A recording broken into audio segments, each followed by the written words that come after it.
और एक शास्त्रीय सिद्धांत है, यदि अपने अपराध को संत सभा में व्यक्त कर दे तो तत्काल वो नष्ट हो जाता है। ये शास्त्रीय सिद्धांत है कि भरी सभा में यदि अपने अपराध को व्यक्त कर दिया जाए तो तत्काल नष्ट हो जाता है, बिना किसी प्रायश्चित के नष्ट हो जाता है। राधे राधे महाराज जी। महाराज जी प्रणाम। महाराज जी, जीवन में प्रभु की बहुत कृपा है, भजन में भी बहुत मन लगता है, परंतु एक अपराध हुआ है, गलती है, पाप नहीं है। क्या इसका कोई उपाय या प्रायश्चित संभव? क्या है? संपर्क परिस्त्री गमन जी। फिर मैं से मन की तरंग है, नाम जब से सब धुल जाएगा, इसे कोई अपराध नहीं कहते। मन की तरंग है, नहीं संभाल पाए, कुभाव अंदर प्रकट हो गया, सद्भाव हट गया, कुभाव प्रकट हो गया, पर क्रिया ना हो पाना, ये बहादुरी की बात है। हमारे मन में गलत संकल्प, गलत स्फुरणा ये हो सकता है, इसका कोई पाप नहीं होता। कलिकर एक पुनीत प्रतापा, मानस पुण्य होए और नहीं पापा। मानस पुण्य तो हो जाएंगे लेकिन पाप नहीं लगेगा। तो अगर हमारे मन में गलत धारणा आ रही, अब थोड़ा सा चूक हो गई, मैसेज कर देना मतलब क्रिया बन गई, पर वो क्रिया गंदी क्रिया में नहीं उतर पाई, बस इसलिए उसका कोई विशेष महत्व तो नहीं रहा और वो सहज में ही नष्ट हो जाएगी। भगवान नाम कीर्तन, भगवान नाम स्मरण से महत पापों का नाश हो जाता है। ये तो बहुत साधारण है, पर भगवान नाम के बल से किसी उत्साह से संपन्न होकर पाप ना करे, नहीं तो नामापराध लागू हो जाएगा। बहुत सुंदर बुद्धि आपकी काम कर रही है, जो छोटी छोटी गलतियों को भी संत सभा में व्यक्त करने की चेष्टा, हिम्मत आई, तो कोई अपराध नहीं है। नाम जप कीजिए, बहुत कृपा है भगवान की। जो आपने नाम जप की संख्या बताई है कि इतने में साक्षात्कार, भगवत साक्षात्कार के लिए, उसमें क्या राधा रानी आमने सामने आके बात करेगी? जैसी भावना करोगे, जैसी, अगर आप ध्यान में चाहोगे तो ध्यान में, और आप प्रगट में चाहोगे तो प्रगट में, लेकिन उतनी हम स्थिति पे पहुंचे, उसके स्टेज है ना, इस स्टेज पर आपका साक्षात्कार हो जाएगा। तो हम पहले साधन में लगे, पहले हमारी गंदी बातें छूटे, पाप आचरण छूटे, हमारे अंदर कोई कामना न रह जाए, हमारे ऊपर किसी द्वंद्व का प्रभाव न पड़े, मान सम्मान से हम ऊपर उठ जाएं और खूब भजन करते हुए रोने लगें, प्रभु के लिए तड़पने लगें, विकल हो जाएं। तो फिर जैसा जाकी रही भावना जैसी, प्रभु मूर्ति देखी तिन तैसी, जैसी भावना करोगे वैसे ही प्रभु आपको अनुभव में आ जाएंगे। ध्यान में तो ध्यान में, स्वप्न में तो स्वप्न में, जागृत में तो जागृत में, जैसा चाहोगे, क्योंकि आपके पास नाम रूपी धन एकत्रित हो गया है। तो नाम ऐसा है जो नामी को अधीन कर लेता है। जैसे राधा नाम है तो किशोरी जी को अधीन कर लेता है, लालजू को अधीन कर लेता है। सुमीर पवन सुत पावन नामू, अपने बस करी राखे रामू। भगवान को अपने अधीन कर लिया, भगवान का नाम जप करके। तो नाम जप से जो चाहो वो प्राप्त कर सकते हो, धन प्राप्त कर सकते हो, संकट निवृत्ति कर, जो चाहो प्राप्त कर सकते हो, बस लगन पूर्वक चलता रहे। ये लोग बात कम समझ पाते हैं। जैसे आप साल भर से नाम जप कर रहे हो और आपके जीवन में विपत्ति पे विपत्ति बढ़ती चली जा रही, तो आपको लगेगा नाम का कोई प्रभाव नहीं हो रहा है। बस यहाँ ये बात समझनी है, नाम अपना प्रभाव करेगा, लेकिन पीछे के जो पहले से पाप का परिणाम निश्चित हो गया, वो तो जो बाण छूट चुका है वो हमारे लगेगा आके। ये हमारा प्रारब्ध पहले से चयन हो चुका है।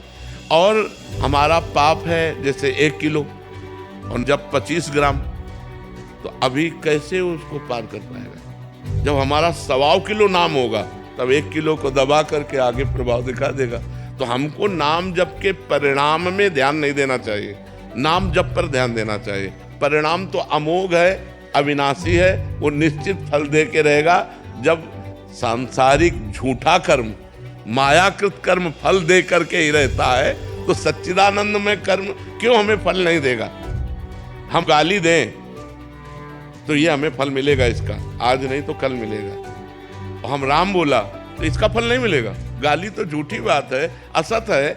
जब असत अपना फल दे के रहता है तो सत फल क्यों नहीं देगा? तो इसलिए हमें विश्वास रख करके खूब लंबे समय तक धैर्यपूर्वक नाम जप करना चाहिए, तब माया पर विजय प्राप्त हो। विकलता कैसे प्राप्त? नाम जप करते करते। जैसे जैसे अंतःकरण पवित्र होगा वैसे वैसे विकलता बढ़ती चली जाती है। नाम जप करो, आप खुद देख लेना, सब कुछ नाम जप है। नाम जब से कभी कभी रोना आता है, फिर रुक जाता है। हाँ, ये गुणों का भी चक्र चल रहा है। जब त्रिगुणातीत हो जाओगे तो एक रस आने लगेगा। अभी तो गुण के अंदर है, कभी सतोगुण, कभी रजोगुण, कभी तमोगुण। तो जब रजोगुण आया तो भोग अच्छा लगने लगा, तमोगुण आया तो निद्रा आलस्य प्रमाद, सतोगुण आया तो भजन अच्छा लगने लगा। जब गुणातीत हो जाओगे, तीनों गुणों से ऊपर स्थिति आ जाएगी, तब वो एक रस स्थिति है। अब जो बोलते हैं खाद्य में कंट्रोल किया हूँ, तो थोड़ा और भजन बढ़ना है। जब नाम का अभ्यास हो जाता है ना, तो कोई फर्क नहीं पड़ता। तभी तो कह रहा हूँ, अभी चलो, अभी भजन और बढ़ाओ, धीरे धीरे भजन करते रहो, स्थिति आती जाएगी। रीमा मेहरा जी दिल्ली से। राधे राधे महाराज जी। महाराज जी, सुना है जब टाइम आता है तो गुरु अपने आप आपको ढूंढ लेते हैं, पर मैं महाराज जी किसी प्रवचन सत्संग आदि में जाती नहीं हूँ तो ऐसा नहीं है, ऐसा नहीं। वो अधिकारी शिष्य का जो तपस्या जितेंद्रियता से परायण है और भजन परायण, रात दिन भजन में डूबा हुआ है, अब उसको गुरु की खोज नहीं करनी। गुरु उसको पकड़ लेगा, गुरु उसको बुला लेगा, गुरु उसको खींच लेगा। साधारण के लिए ये नियम नहीं है। वो किसी तपस्वी, जितेंद्री, भजनानंदी या आर्त भाव से भगवान से प्रार्थना की कि मैं कहाँ खोजूं, मेरे को तो पता नहीं, आप गुरु रूप से मुझे मिल जाओ, ऐसी आराधना की तो भगवान उसे पकड़ लेंगे, गुरु रूप में आकर उससे स्वीकार कर लेंगे। तो अब जैसे ये है कि मैं कहीं सत्संग में नहीं जाती, मैं कहीं नहीं जाती, तो आप भजन करो, देखना आपको गुरु पकड़ लेंगे। या तो आपको गुरु के पास पहुंचा दिया जाएगा या गुरु आपके पास पहुंच जाएंगे। पर भजन करो, नाम जप करो, तभी ऐसा संभव हो सकता है। साहिल वशिष्ठ जी। महाराज जी, मन, बुद्धि और चेतना एक साथ तालमेल के साथ साधन में कैसे दृढ़ हो? मन इतने भिन्न भिन्न प्रकल्प क्यों प्रकट करता है? मन तो जब तक पवित्र नहीं होगा तब तक वो तुम्हारा साथ नहीं देगा। हमारे अंदर दो मन है, मन के दो भाग हैं, एक असत एक सत। जैसे यार क्यों हमने कर लिया, तो जब करने के लिए प्रेरणा कर रहा था तो वही तो मन था।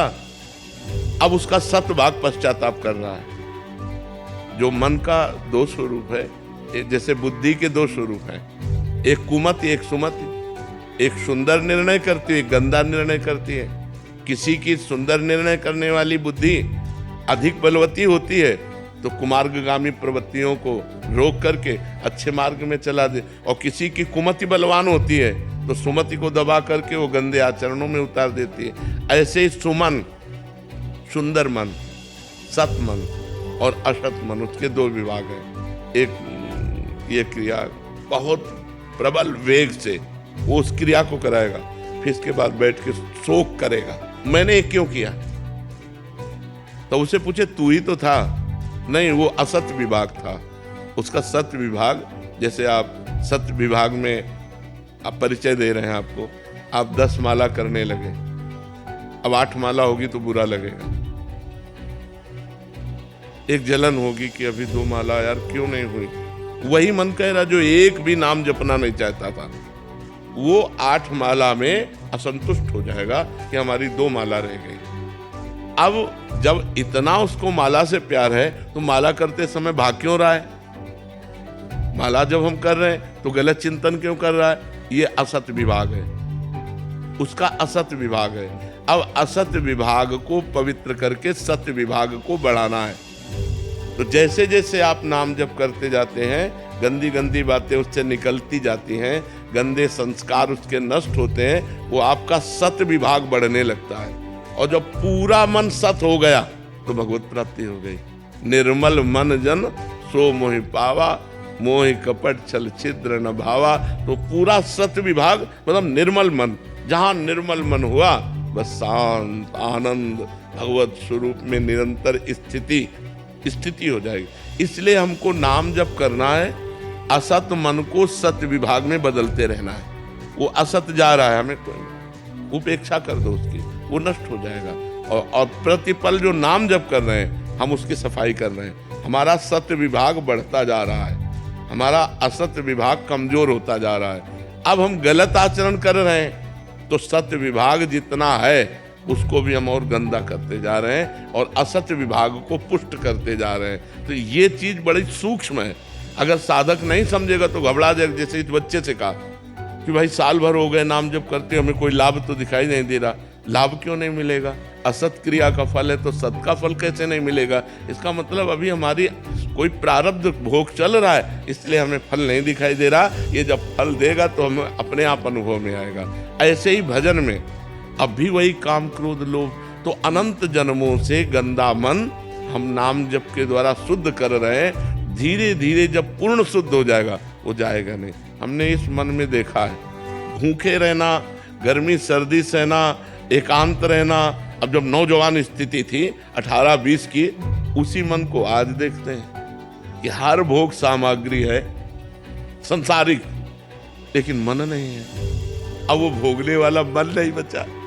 तो आज जो हमारे मन की स्थिति है, इसी मन को हमने कल देखा है और कल से आज तक की यात्रा की है, उसको देखा है। इसीलिए कहते चुप रहना, धैर्य धारण करना, धीरे धीरे ठीक हो जाएगा। धीरे धीरे ठीक, यदि हम गलत कर बैठे तो उसे रास्ता मिल जाएगा। फिर वो रास्ता उसको जो मिल गया तो फिर बहुत लंबा समय लगेगा सुधार में। अगर हम गलत ना करें और वो हमें जलाए और हम उस जलन को सह जाएं, तो यम ही न व्यथ्यन्ते पुरुषम पुरुषर्षभ सम दुखा सुखाधीनम सोमृतत्वाय कल्पते। भगवान श्री कृष्ण कहते हैं जो इस व्यथा को सह जाता है, जलन को सह जाता है, वही सुख दुख को समान समझने वाला अमृत पद का अधिकारी होता है। यम ही न व्यथ्यन्ते, जो मन व्यथा पैदा करता है, जलन पैदा करता है, अशांति पैदा करता है, उसे हमें सहना होगा।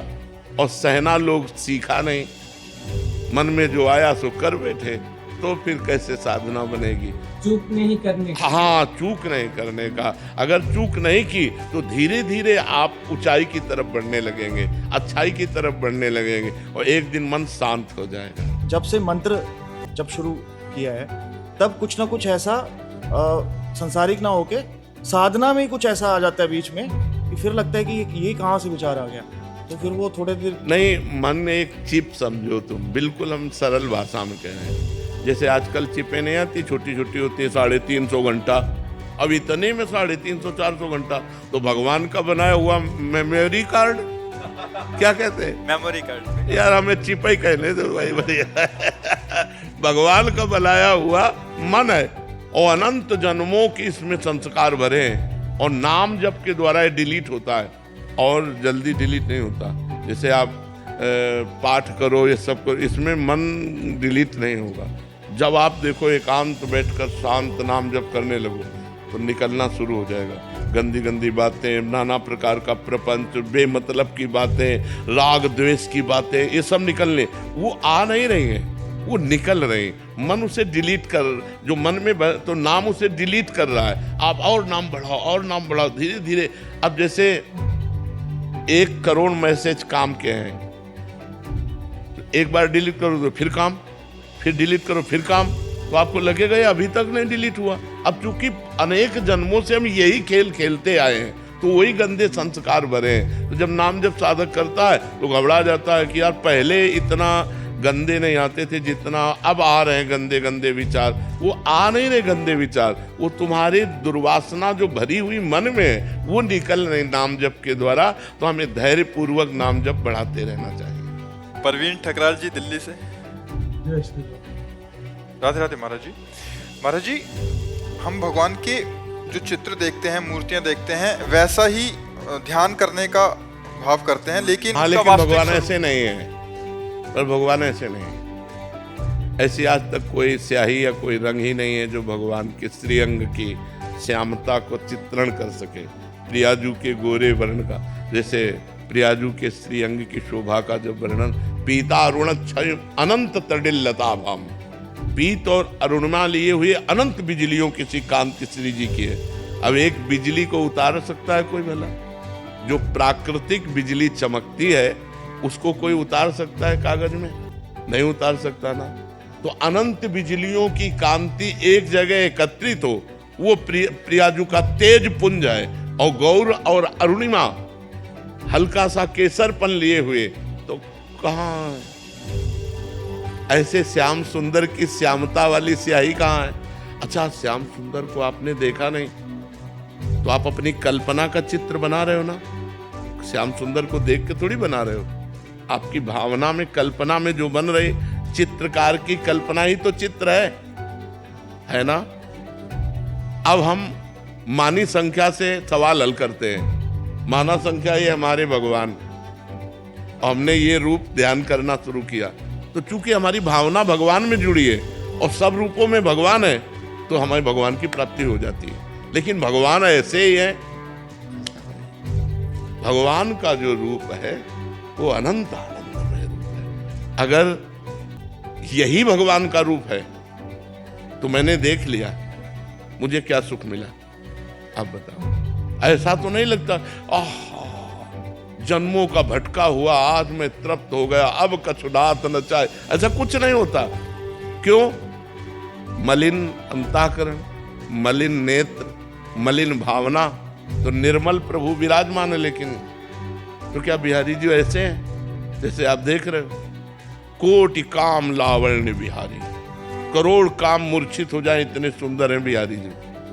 कैसे हम देख सकते हैं? वो रूप जो बिहारी जी का है, वो देखने की क्षमता, और वो रूप केवल नाम प्रदान करेगा, केवल नाम। देखिए रूप नाम आधीना। अब आप राम राम राम राम राम बोलो, राम नाम राम रूप को प्रकाशित कर देगा, कृष्ण नाम कृष्ण रूप को प्रकाशित कर देगा, राधा नाम राधा रूप को जो अपने ध्यान में हम जैसे किसी भी ध्यान छवि का नहीं करते, नाम जब करते हैं और नाम से जो ध्यान आता है तो फिर कहीं कुछ अच्छा नहीं लगता, कुछ अच्छा नहीं लगता, क्योंकि वो रूप जो नाम दिखा रहा है वो असली दिखा रहा है। और ये सब भावनाएं की गई ना भाई। जैसे मान लो ये सखी है तुंग विद्या, तो हमने ग्रंथ में पढ़ा कि तुंग विद्या जो हाथ में वीणा लिए हुए है, अब हमने भावना कर दी, चित्रकार ने भावना की, और क्या ऐसी तुंग विद्या जी है जिनको देखकर करोड़ लक्ष्मी आश्चर्यचकित होकर मूर्छित हो जाए। लक्ष्मी कोटि विलक्ष लक्षण लसल लीला किशोरी सतई राध्यम ब्रजमंडलेति मधुरम राधा विधानम परम। किशोरी जी की दासियां सखियां कैसी हैं? और एक करोड़ करोड़ लक्ष्मी को आश्चर्यचकित कर दे। यहाँ आप आश्चर्यचकित हो रहे हैं क्या? आप देखो, मतलब खुली बात समझो हमारी, हम अंधविश्वास में नहीं फैला रहे आपको। क्या आप ये छवि देखकर आश्चर्यचकित हो रहे हैं? क्या आप ये छवि देखकर आनंद मगन हो रहे हैं? क्या आप ये छवि देखकर प्रेम मूर्छित हो रहे हैं? नहीं। और कैसी है तुंग विद्याजू? करोड़ करोड़ लक्ष्मी आश्चर्यचकित होकर मूर्छित हो जाए, ऐसी सुंदर आनंदमयी प्रियाजू की नित्य सहचरी।